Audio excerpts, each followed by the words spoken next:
dan pergantian tahun baru. Ya, sebanyak 2.351 personel gabungan dikerahkan dalam operasi bersandi Lilin Selawah 2023. Pos pengamanan di kawasan Pantai Pirak, Kota Banda Aceh ini merupakan salah satu pos yang diawasi personil Polda Aceh.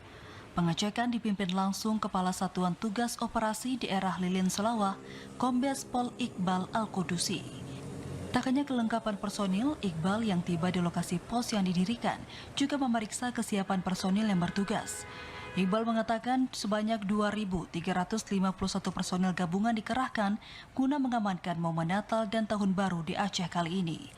Tak hanya 26 pos pengamanan dalam operasi bersandi Lilin Selawah 2023 ini, Polda Aceh juga mendirikan sebanyak 23 pos pelayanan serta 1 pos terpadu yang tersebar di 23 kabupaten kota di wilayah hukum Polda Aceh.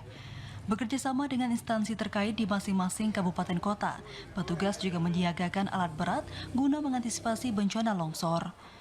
Di pos terpadu itu, di sana sudah lengkap, ada dari BPBD-nya juga ada, kemudian ada dari TNI, ada dari Disub, ada dari Dinas terkait termasuk kesehatan. Itu nanti akan menyelesaikan beberapa, mungkin ada persoalan-persoalan yang ada di wilayah bisa termasuk dengan longsor. Sudah siap.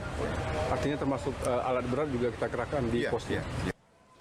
Selain pos pengamanan, Iqbal juga meninjau pos pelayanan yang didirikan di Pelabuhan Penyeberangan Ulele, Kota Banda Aceh. Dari Banda Aceh, Arman Konadi, TVRI Aceh melaporkan.